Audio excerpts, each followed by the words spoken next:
Ada 6 sudut pandang yang berubah ketika gua sudah berumur di atas 30 tahun. Kalau dulu masih muda, gua nggak terlalu mempersoalkan ini, tapi kenyataannya sekarang berbeda. Ini sudut pandang pribadi gua. Jadi setiap dari kita punya sudut pandang masing-masing. Tapi alangkah baiknya jika kita saling berbagi. Apa saja yang menurut gua berubah ketika gua sudah berumur di atas 30 tahun? Kita simak satu persatu.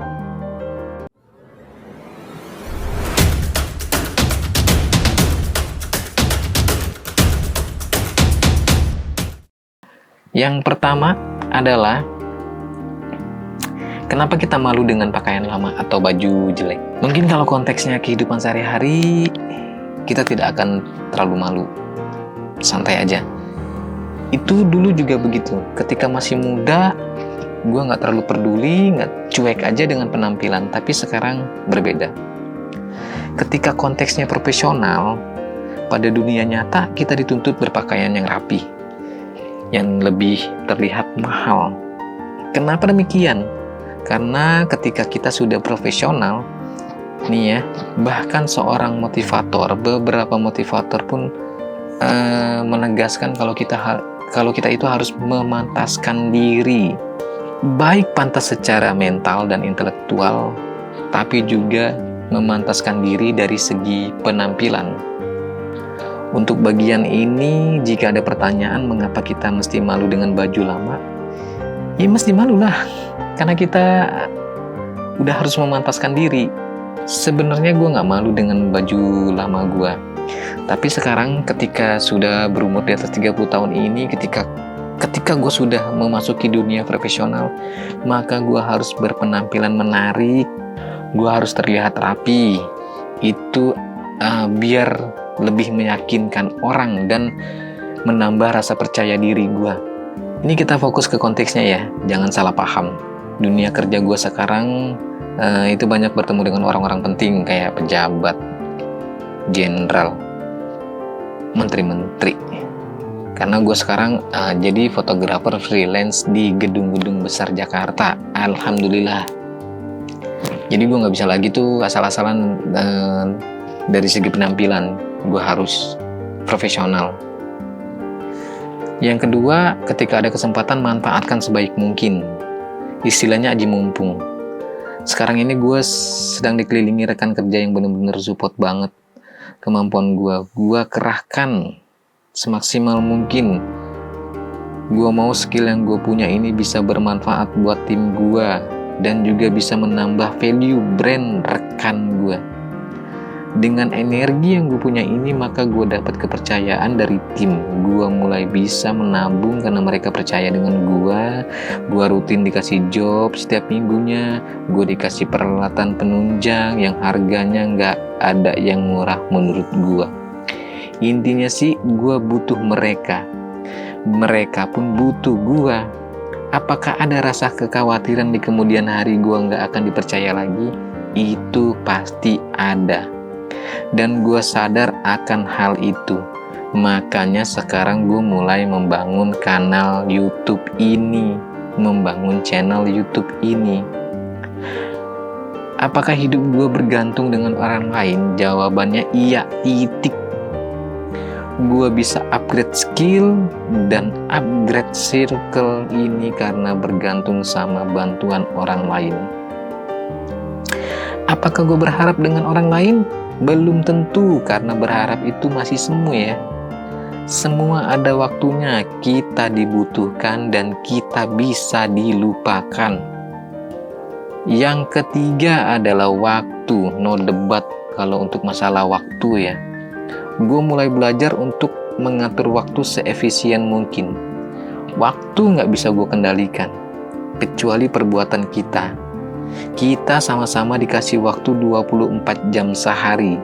Tindakan kita yang membuat kita berbeda. Apa aja yang lo lakukan dalam satu hari ini? Nah, itu pertanyaannya. Ada yang sibuk, ada yang santai, itu pilihan masing-masing. Kalau lo mau dihargai, lo mau dibayar orang, lo mau jadi bermanfaat, ya lo habiskan satu hari lo dengan produktivitas. Kalau mau santai aja seharian, ya juga nggak apa-apa. Toh itu hidup lo. Apa yang lo perbuat seharian itu urusan lo. Karena kita nggak pernah tahu hari berat seperti apa yang setiap orang lewati. Kita nggak akan pernah tahu dengan kesantaiannya itu dia tetap bisa menghasilkan cuan.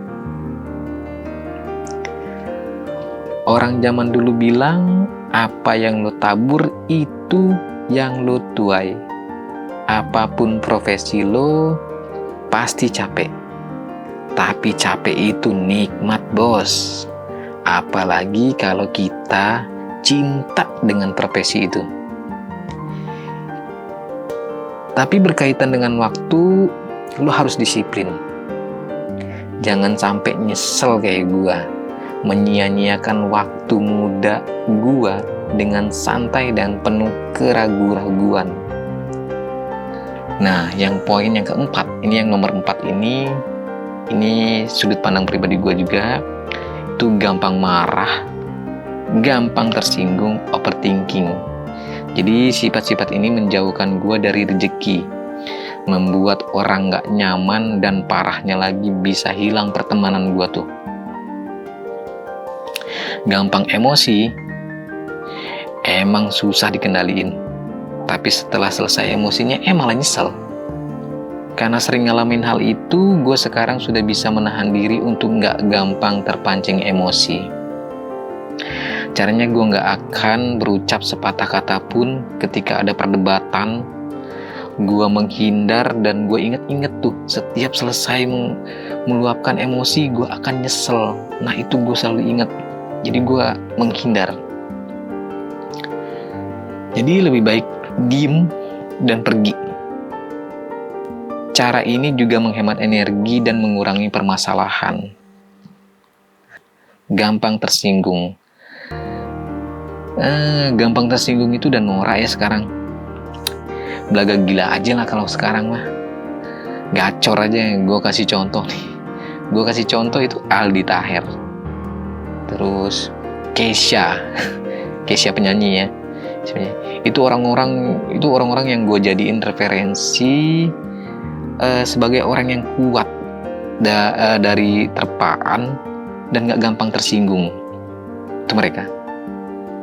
Poin berikutnya itu overthinking sebenarnya gak bisa hilang begitu aja dari pikiran, tapi bisa dialihkan.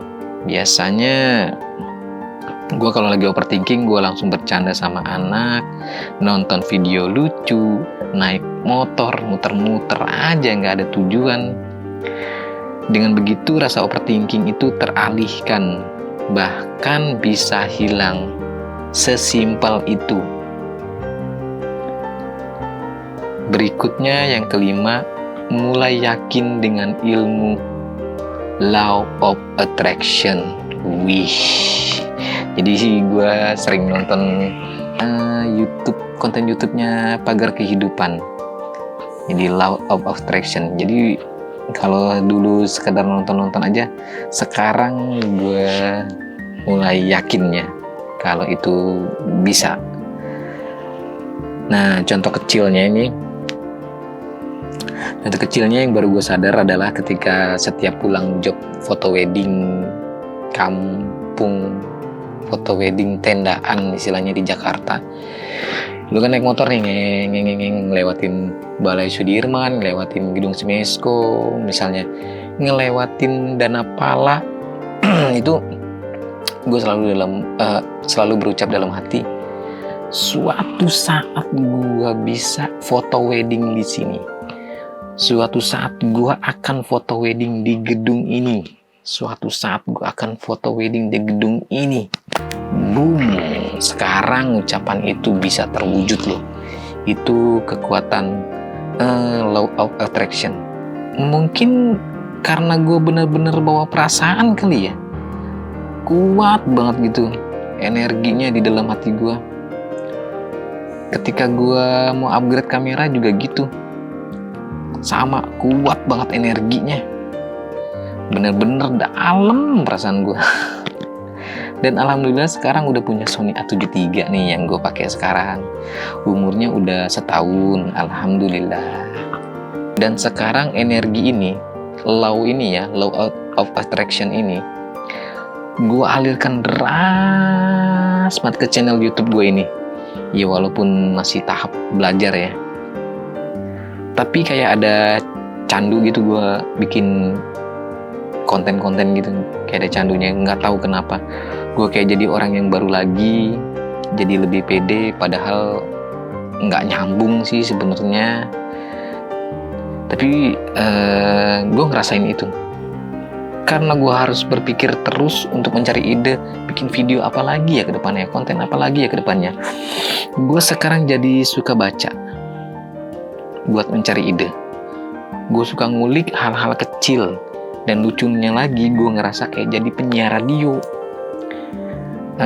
By the way, gue dari dulu itu, dari SMP sampai sekarang suka dengan radio. Gue suka denger penyiarnya yang ngobrol aja gitu. Mungkin ini kali ya faktor X yang membuat gue candu dengan konten kayak gini.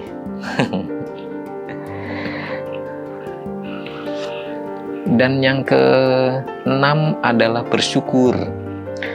Mungkin kita udah bosen dengar kata bersyukur, tapi emang kenyataannya gue harus bersyukur. Bersyukur itu udah nggak palsu lagi gitu loh. Paham nggak maksudnya rasa syukur palsu? Jadi gue juga bingung jelasinnya. Tapi intinya tuh ya, bersyukurnya gue itu di permukaan aja, kayak di depan aja, di depan muka gini, nggak sampai masuk ke dalam hati. Nah, tapi sekarang beda syukurnya. Gue bisa membawa rasa syukur itu ke dalam hati, dan ternyata enak banget. Kocak deh rasanya itu, bikin nyaman, dan peredaran darah tuh kayak ngalirnya lancar banget gitu. Pikiran juga jadi lebih terbuka, jadi lebih ringan, jadi lebih positif thinking. Gue berharapnya sih ini bisa seterusnya ya gue rasain, karena nikmatnya susah dijelasin lah pokoknya. Tanpa disadari, bersyukur juga bisa bikin happy. Contoh kecilnya lagi nih adalah ketika video gue ada yang nonton, video yang gue upload itu ada yang nonton, dan itu organik loh. Masya Allah, gue ketawa girang banget lihat video gue tuh ada viewsnya gitu. Alhamdulillah ya Allah, kata gue. Alhamdulillah ya Allah, kata gue. Video gue ada yang nonton. Kocak ya, tapi ini benar-benar kejadian yang gue rasain. Karena bersyukur gue jadi happy. Karena happy gue jadi semangat buat cari konten video berikutnya. Oke, gue rasa sampai di sini aja dulu ya. Siaran radio Media Wicara. Asik, siaran radio. Nanti insya Allah kedepannya konten gue bisa lebih berisi dan videonya lebih menarik, biar kalian semua betah nonton video gue. Gue sambil belajar ngedit video nih sekarang. Terima kasih sudah menonton video gue ya. Kalian luar biasa. Selamat pagi, selamat siang, selamat malam. Bye.